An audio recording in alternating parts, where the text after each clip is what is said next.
భారతదేశపు పురాతన అడవుల లోతుల్లో ఎక్కడ ఇషులు సంవత్సరాల తరబడి ధ్యానం చేసేవారో, ఎక్కడ నిశ్శబ్దమే శబ్దంగా మారిందో, అక్కడే ఒక రహస్యమైన విజ్ఞానం జన్మించింది. ఒక అద్భుత శాస్త్రం, దుష్టాత్మలను తరిమివేయడంలో ఔషధ మొక్కలు ఎలా ఉపయోగించాలో. ఇది భారత ఋషుల మర్చిపోయిన శాస్త్రం.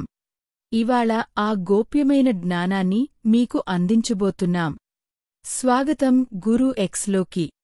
ఋషులు కేవలం మునులు కాదు, వారు ఆత్మవైద్యులు. వాళ్ళు మేము ఇవాళ మరిచిపోయిన సత్యాన్ని తెలిసినవారు. చీకటి ఎప్పుడూ రూపంలోనే రాదు. అది భయంగా, జ్వరంలాగా, పిచ్చిగా, ఆక్రమణగా రావచ్చు.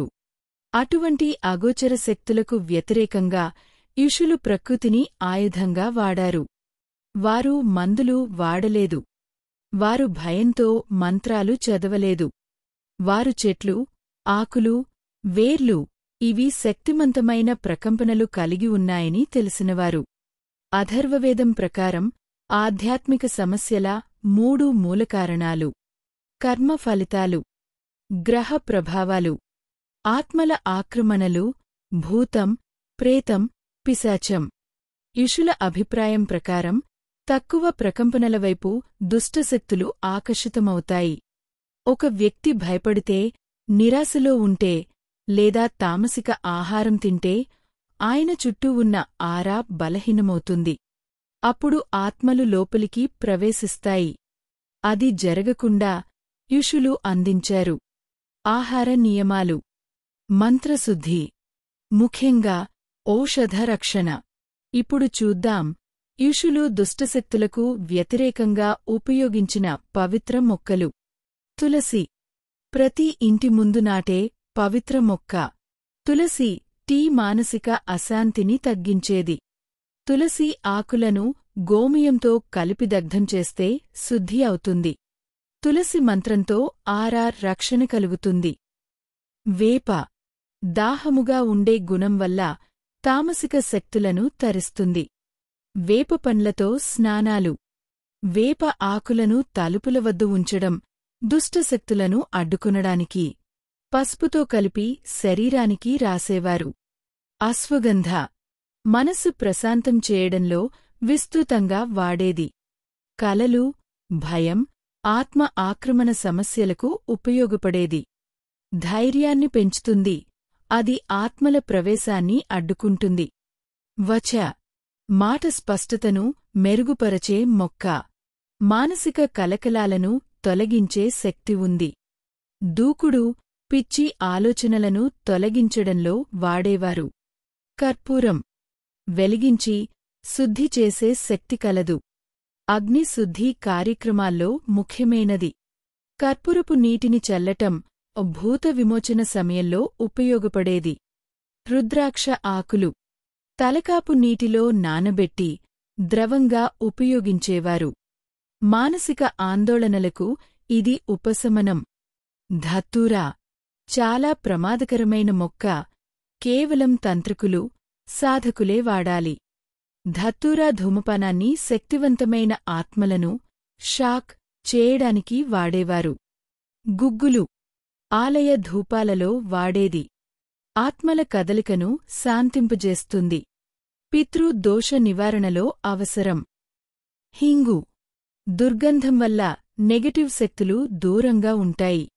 నల్ల ఉప్పుతో కలిపి అమావాస్య రోజున చుట్టూ చల్లి రక్షణ పొందేవారు. హరితకి. శరీరం, మనస్సును శుభ్రపరచే ఔషధం. దివ్యమైన ఆరాను నిలబెట్టడానికి ఉపయోగపడుతుంది. ఋషుల పద్ధతులు, ఔషధ తంత్రాలు. ఔషధాలను కేవలం తినడానికే కాదు, ఋషులు వీటిని ప్రత్యేక విధానాలతో ఉపయోగించేవారు. ధూని పద్ధతి. తులసి, వేప, కర్పూరం, గుగ్గులు ధగధగలతో వేయడం. 108 సార్లు మంత్రం చదవడం. ఆ ధూమాన్ని ఇంట్లో చుట్టూ తిప్పడం. ఔషధ స్నానాలు. తులసి, వేప, పసుపు, వచ ఇవన్నీ మరిగించి స్నానం చేయడం. సూర్యోదయ సమయంలో లేదా గ్రహణాల తర్వాత స్నానం చేయడం. ధూపపు వలయాలు. పొడి మొక్కలతో తయారుచేసిన ధూపాన్ని వెలిగించడం. ఆ వ్యక్తిని 7 వలయాల్లో నడిపిస్తూ మంత్రాలు చదవడం. యంత్రాలు మరియు ఆయిల్స్. పసుపు, అశ్వగంధ పేస్ట్తో యంత్రాలు వేసి పూజించడం. కర్పూరం, వేప తైలాన్ని నాభి, తల, కాళ్ల క్రింద రాసే విధానం. ఋషులు ఉచితంగా ఔషధాలు వాడలేదు. వారు జ్యోతిషశాస్త్రం ఆధారంగా ఔషధాన్ని ఎంచుకునేవారు. రాహు ప్రభావముంటే వేప కర్పూరం. కేతు ఉన్నప్పుడు వచ రుద్రాక్ష నీరు. శని కారణంగా డిప్రెషన్ అశ్వగంధ, గుగ్గుల. పితృదోషం హరితకే, నెయ్యి, పితృమంత్రాలు. ఈ రోజుల్లో శాస్త్రం ధృవీకరిస్తోంది. తులసి యాంటివైరల్, యాంటీడిప్రెసెంట్. అశ్వగంధ ఒత్తిడిని తగ్గిస్తుంది. వేప నేచురల్ యాంటీబయాటిక్. కర్పూరం శ్వాసకోశ సమస్యలకు శాంతి కలిగిస్తుంది. వచ మెదడు శక్తిని పెంచుతుంది.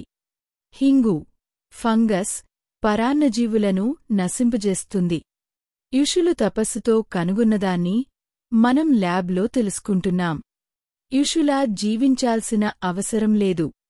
నేటి రోజుల్లో కూడా మనం మనల్ని రక్షించవచ్చు. రోజూ కర్పూరం వెలిగించండి.